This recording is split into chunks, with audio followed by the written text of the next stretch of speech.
얼마 전에 이제 교회를 이렇게 나가다가 보니까 요 바로 옆에 원래는 횟집이었는데 그게 이제 철거가 되고 새로운 가게가 이렇게 들어선 것을 보게 되었습니다. 그래서 어떤 가게가 들어오나 하고 이제 간판을 보니까 타로집이 이렇게 들어와 있었습니다. 사실 그전에 횟집도 꽤 평수가 넓었던 곳이라서 이 넓은 평수를 그 타로집이 과연 이게 감당이 되나 싶었는데 보니까 지금도 여전히 있는 걸 보니까 장사가 되는 것 같습니다. 그러고 보니까 우리 교회 주변을 이렇게 한번 쭉 돌아다녀 보면은 일단 뭐 절이라고 하는 곳도 많고 또 이렇게 점을 보는 곳들도 상당히 많은 것 같습니다. 예전에 한번 생각하다가 이렇게 점집과 이 타로집들이 이렇게 많다라고 하는 것은 어쩌면 이러한 점을 보는 사람들이 상당히 많다라는 것을 이야기하기도 합니다. 이 점집이 운영된다라는 것은 그만큼 찾는 사람들이 많기 때문에 그러합니다. 그렇다고 한다면은 왜 이렇게 우리가 점을 치고 있을까? 그것은 우리 삶에 있어서 도저히 이해할 수 없는 불행이나 어떠한 고난, 어떠한 일이 발생을 했을 때 인간이 느끼는 가장 큰 고통은 그 고통 그 자체보다 그것에 대한 이 막막함이 더 크게 다가오기 때문에 그러합니다. 도대체 나에게 왜 이런 일이 일어났는가라고 하는 그 질문이 머릿속에서 떠나지 않고 왜 이런 일을 내가 감당해야 되지라고 하는 그 마음이 짓누르고 있습니다. 이때 사람들은 그 막막함을 해소하기 위하여 어떻게든 이 해석을 하고자 합니다. 점집을 찾아가고 사주를 보는 근본적인 이유는 단순히 미래가 궁금해서가 아니라 지금 내가 겪고 있는 이 힘겨운 현실을 설명해 줄 이가 필요하기 때문에 그러합니다. 내가 왜 이렇게 되고 있는지 또 내가 이것으로 어떤 일이 일어나게 되는지를 알고자 해석하고자 이렇게 점집을 찾고 있습니다. 그런데 점술이나 혹은 세상의 방식이 내놓은 그 해석들에게는 한 가지 공통점들이 있습니다. 그것은 이들은 철저히 과거를 파헤친다는 데 있습니다. 오늘 당신이 아픈 이유는 당신의 부모가 죄를 지었기 때문이고 혹은 조상의 그 업보가 쌓여서 지금 당신에게 내려온 것이다라고 해서 계속해서 과거의 일들을 캐내어내기 시작합니다. 과거의 어떤 원인이 오늘의 결과를 만들었다라고 하는 방식으로 이 삶을 해석해주고 있습니다. 이러한 해석들은 당장 듣기에는 꽤 그럴듯하게 느껴집니다. 모든 결과에는 반드시 원인이 있다라고 하는 세상의 일반적인 그 원리와 잘 맞아 떨어지기 때문에 그러합니다. 하지만 여기서 우리가 아주 중요한 질문을 던질 필요가 있습니다. 과연 우리가 그렇게 과거의 모든 것을 완벽하게 분석하고 파헤칠 수 있느냐 하는 것입니다. 당장 우리는 우리 부모님의 부모님이 정확히 어떻게 삶을 살았는지 알 수가 없습니다. 그 윗대의 조상들도 어떻게 길을 걸어왔는지 그의 인생이 어떻게 살았는지 우리는 다 알 수가 없습니다. 더 나아가 인류의 시작이 어떻게 되었고 그 긴 역사 속에서 어떠한 일들이 이 실타래처럼 얽혀져 있는지 파악하는 것은 사실 인간에게 있어서는 불가능한 일입니다. 뿌리가 어디까지 뻗어 있는지조차 알지 모르면서 그 뿌리 때문에 오늘 이러한 열매가 맺혔다라고 해석을 하는 것은 기초가 없는 땅 위에 건물을 짓겠다라고 하는 것과 같습니다. 과거를 다 파헤칠 수 없다라고 하는 이 사실은 과거를 통해 오늘을 풀겠다라고 하는 모든 이 점술적인 행위가 결국 짐작에 불과한 허구라는 점을 우리가 분명히 알아야 합니다. 본문 1절에서 제자들 역시 이 세상의 방식을 그대로 가지고 예수님께로 다가오고 있습니다. 길을 가다가 날 때부터 앞을 보지 못하는 사람을 만났을 때에 이 제자들의 관심은 오직 과거의 그 원인을 찾는 것에 머물러 있었습니다. 이 사람이 앞을 보지 못하고 태어난 것이 자기의 죄 때문인지 아니면 그 부모가 죄를 지었기 때문인지를 묻고 있습니다. 제자들은 이 사람의 불행을 과거의 죄에 대한 영수증처럼 해석하려고 하고 있습니다. 그러나 예수님은 전혀 다른 이 해석의 길을 지금 제시하고 있습니다. 주님은 과거의 쓰레기 더미를 뒤져 그 원인을 찾아내는 대신에 오늘 이 사람의 이 상황을 통하여 하나님께서 앞으로 어떻게 이루실지에 더욱더 관심을 두고 계십니다. 과거에 매여 있는 원망의 시선이 아니라 하나님의 목적을 향한 소망의 말씀으로 지금 시선을 전환시키고 계십니다. 오늘 우리 삶에 있어서도 역시나 나를 괴롭히고 있는 과거의 원인을 찾으려 하는 일에 집착하지 말아야 할 것입니다. 대신 내 인생의 그 아픈 조각들을 통하여 하나님께서 과연 어떠한 그림을 그리고 계시는지, 또 그 거룩한 뜻을 우리가 어떻게 발견할 수 있는지 이 시간 함께 살펴보기를 원합니다. 여기서 근데 우리가 본문을 풀어가는 과정 속에서 한 가지 이 핵심 메시지를 우리가 꼭 기억하며 이 설교를 들으시길 바랍니다. 그것은 우리가 인생의 이 고난 앞에서 서 있을 때 우리가 물어야 하는 것은 과거의 이유가 아니라 하나님이 어떻게 하실지에 대한 목적을 살펴보아야 합니다. 과거에 머무르려 하지 아니하고 앞으로 행하실 하나님을 보아야 한다라는 것이 오늘 전체 설교의 핵심 메시지입니다. 이 목적을 가지고 함께 이 본문의 말씀을 더 깊이 살펴보겠습니다. 앞서 이야기했지만 예수님과 제자들은 길을 가다가 날 때부터 앞을 보지 못하는 이 맹인을 만나게 되어집니다. 이 사람은 태어날 때부터 단 한 번도 세상을 본 적이 없는 사람입니다. 이 사람을 마주했을 때 제자들이 던진 첫 번째 질문은 우리로 하여금 사실 당혹스럽게 만들고 있습니다.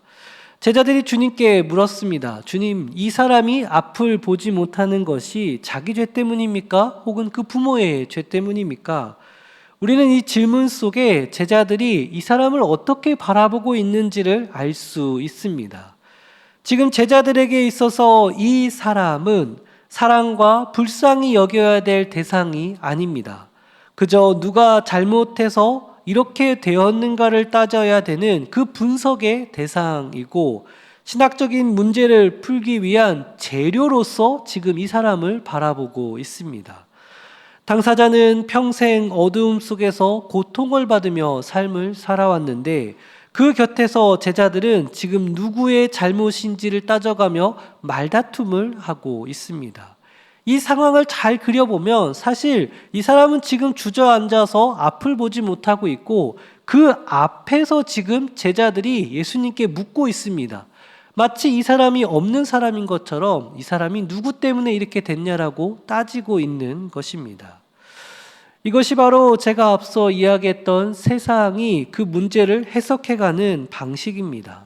사람들은 문제, 곧 고난을 마주했을 때에 그 사람의 아픔과 그 사람의 마음을 신경 쓰기보다는 원인을 파헤쳐서 누군가 그 책임이 있는가를 찾고자 하고 있습니다. 너의 과거에는 문제가 있다, 혹은 네 부모가 잘못했다라고 하는 이러한 해석을 통해 고난받고 있는 그 사람을 위로하기는커녕 오히려 그 사람을 더 죄인으로 만들고 더 깊은 감옥 속에 가두고 있습니다. 제자들의 시선은 철저히 과거라 하는 뒷마당에 지금 머물러 있음을 우리에게 보여주고 있습니다. 그런데 이러한 해석과는 다르게 우리가 살펴볼 수 있는 부분 중에 하나는 이것이 곧 우리 자신에게도 향할 때가 있습니다. 다른 사람을 향하여 이러한 해석도 익숙한 만큼 우리는 우리 스스로를 향하여 이렇게 바라보며 해석하기도 합니다. 종종 나의 현재 상황을 두고 과거를 계속해서 분석하고 있는 겁니다. 누구보다 나 자신의 내 속마음을 내가 가장 잘 알고 있기에 그때의 나를 두고 끊임없이 분석하고 있는 것입니다. 결국 과거의 나에게서 벗어나지 못한 채 나를 원망하고 나를 속죄하고 있는 모습을 보여주고 있습니다. 제가 이제 얼마 전에 미용실을 가서 이 머리카락을 잘랐습니다. 참고로 가발을 쓴다 할지라도 머리카락은 자라기 때문에 잘라야 합니다. 이 머리를 만져주시는 그 디자이너 분께서 문득 저에게 이렇게 이야기하시는 겁니다. 젊었을 때에 이 머리를 잘 이렇게 두피 관리를 잘 하셨으면 이 머리가 지금보다 훨씬 풍성했을 텐데 이렇게 이야기를 하시는 겁니다. 그 순간 제 옛날의 과거의 그 모습이 떠오르면서 참고로 제가 어렸을 때 좀 이렇게 샤방샤방해서 별명이 어린 왕자. 아무튼 그때의 모습이 막 떠오르면서 내가 왜 그때 그 머리를 신경 쓰지 않았는지, 왜 내가 두피 관리에 열심을 내지 않았는지 막 내 자신이 이 자책스럽고 이 원망스러웠던 이 마음이 떠올랐습니다. 그런데 이어서 이 디자이너 분께서 하지만 지금부터라도 계속 관리하면 되죠. 뭐 과거는 과거니까요. 이렇게 넘기면서 저에게 이야기하셨습니다.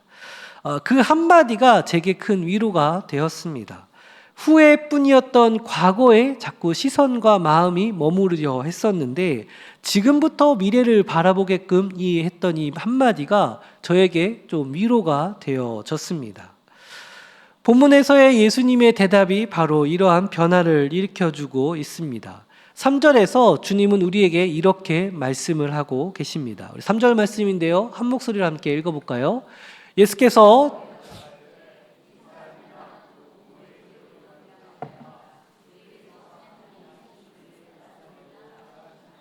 아멘. 주님은 제자들이 던진 그 원인과 결과라고 하는 이 낡은 틀을 단번에 깨뜨리고 계십니다.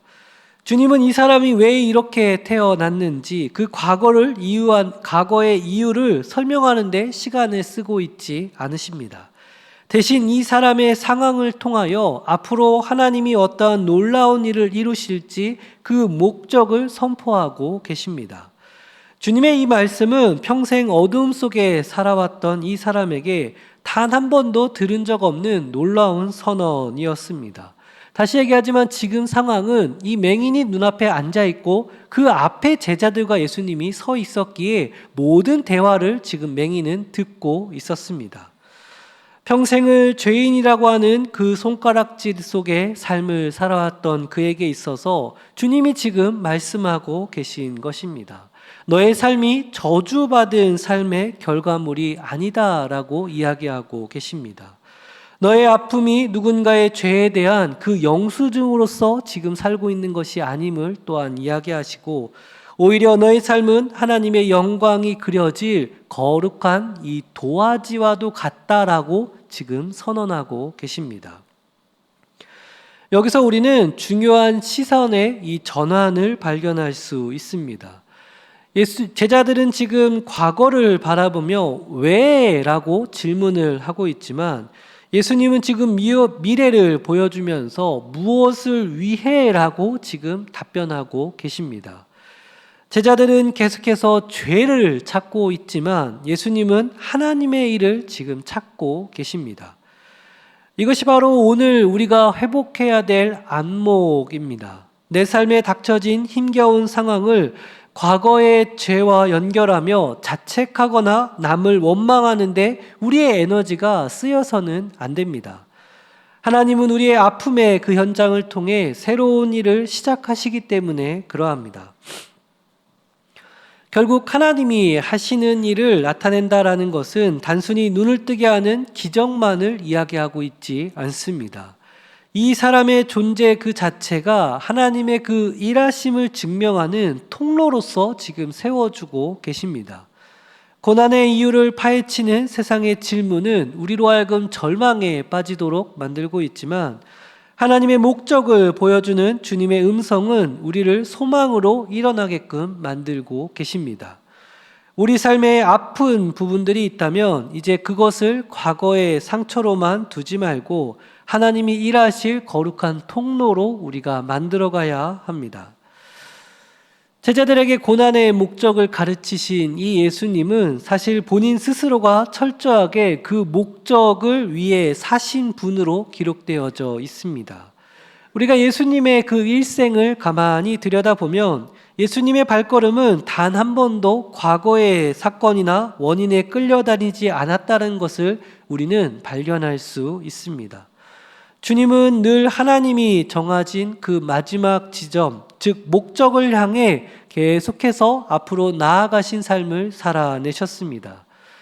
우리가 흔히 예수님의 십자가의 죽음을 생각할 때에 그 원인을 과거의 여러 사건들 속에서 찾으려 하기도 합니다. 가룟 유다가 배신했기 때문에 예수님이 이렇게 십자가에 달리셨고, 종교 지도자들의 시기심 때문에 예수님께서 십자가에 달리셨으며, 빌라도의 비겁한 이 판결들 때문에 예수님께서 이렇게 되셨다라고 생각합니다. 우리 인간의 눈으로 본다면 십자가는 이러한 악한 원인들이 겹치고 일어나 이 비극적인 사고로 우리는 해석하려고 합니다. 그래서 우리가 만약 유다가 배신하지 않았다면, 혹은 빌라도가 조금 더 용기가 있었다라고 한다면 이 십자가의 사건이 일어나지 않을 수도 있지 않았을까라고 생각하기도 합니다. 하지만 예수님은 단 한 번도 십자가가 어쩌다가 일어난 사고로 여기고 있지 않으십니다. 주님에게 있어서 십자가는 누군가의 배신 때문에 당해야 하는 어쩔 수 없는 결과가 아니라 인류를 구원하시려는 하나님의 목적을 이루시기 위하여 스스로 걸어가신 그 사명의 자리임을 끊임없이 우리에게 말씀해 주셨습니다. 주님은 누구 때문에 내가 죽는다라고 말씀하지 않으시고, 내가 목숨을 버리는 것은 그것을 내가 다시 얻기 위하여라고 분명히 우리에게 말씀해 주십니다. 이 말씀은 주께서 단순히 죽으러 가는 것이 아니라 죽음을 뚫고 일어나 모든 것을 다 살리시는 생명의 그 능력을 붙들기 위하여 걸어가고 계심을 우리에게 알려주고 계십니다. 주께서 죽음 너머에 있는 부활의 영광을 이미 바라보시며 그 길을 마땅히 걸어가고 계셨습니다. 또한 요한복음 이 전체에서 관통하고 있는 중요한 표현 중에 하나가 바로 이 내 때라고 하는 표현입니다. 주님이 나의 때라는 표현들을 종종 사용하십니다. 예수님은 가나안의 그 혼인잔치에서도 또 초막절에 있어서도 아직 내 때가 되지 않았다라고 말씀하시며 이 뒤로 물러서는 모습들을 보여주십니다. 그런데 갑자기 이 십자가를 앞두고 있는 시점에 이르러서는 인자가 영광을 받아야 할 때가 왔다라고 하며 그 앞으로 점점 더 전진해 가시는 모습을 보여주십니다. 예수님의 삶은 세상의 상황이나 주변의 사람들의 반응에 따라 이리저리 흔들리시는 것이 아니라 오직 하나님이 정하신 그 목적의 시간표를 따라 한 걸음 한 걸음씩 걸어 나아가시는 그 삶의 모습을 우리에게 보여주셨습니다. 이 목적을 향한 걸음의 끝에서 주님은 인류 역사상 가장 위대한 마침표를 찍고 계십니다. 십자가상에서 마지막에 예수님은 이렇게 선포하십니다. 다 이루었다. 이 선언은 단순히 고통이 끝났다라는 것을 이야기하지 않습니다. 로마서 4장 25절에서는 이것을 이렇게 기록하고 있습니다. 우리 25절 말씀 함께 읽어볼까요? 예수는 우리가 범죄한 것 때문에 내줌이 되고 또한 우리를 의롭다 하시기 위하여 살아나셨느니라. 아멘. 우리가 범죄한 것 때문에 주님은 자기 몸을 내어주셨고 우리를 의롭게 하시기 위하여 다시 살아나신 그 구원의 큰 그림이 하나님의 약속대로 하나도 빠짐없이 성취되어졌음을 알리는 이 승전의 소식이 바로 다 이루었다라고 하는 선포입니다. 십자가에서의 죽으심으로 우리의 죄를 다 덮으시고 부활하심으로 우리에게 새 생명을 주시는 그 하나님의 거대한 설교가 마침내 이 십자가상에서 다 완성되어진 것입니다. 예수님께 있어서 삶이란 목적 없이 떠도는 방황이 결코 아니었습니다. 주님은 4절에 이르러 때가 아직 낮음에 나를 보내신 이의 일을 우리가 하여야 하리라라고 말씀하고 계십니다. 주님은 자신에게 주어진 모든 시간과 에너지를 오직 보내신 이의 목적을 완수하려는 데 쏟아붓고 계십니다. 예수님의 사전에는 어쩌다 보니 우연히라고 하는 말이 결코 없습니다. 오직 하나님이 미리 정하신 거룩한 발걸음만이 예수님의 삶 가운데 담겨져 있습니다.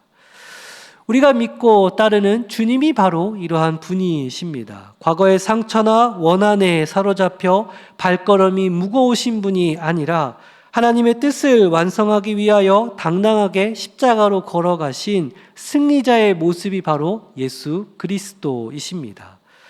우리가 예수님의 발걸음을 깊이 묵상할 때에 우리는 비로소 인생의 고난을 바라보는 새 힘을 발견할 수 있습니다. 우리 주께서 그 목적을 이루시기 위하여 십자가를 지셨던 것처럼 우리 삶에 허락된 모든 그 순간들 역시 하나님이 약속하신 길로 나아가는 소중한 과정임을 우리는 깨달아야 합니다. 이제 이 시선을 오늘 살아가는 우리 성도들의 삶으로 한번 되돌아보겠습니다. 우리는 인생을 살아가며 뜻하지 않는 고난이나 실패를 마주할 때가 참 많습니다. 그러할 때마다 우리는 내 인생에 큰 사고가 났다라고 인식하려고 합니다. 하지만 주님을 따르는 성도들에게 있어서는 사고라는 것은 없습니다. 성도의 삶은 모든 순간이 하나님의 메시지를 담는 역사의 현장이기 때문에 그러합니다.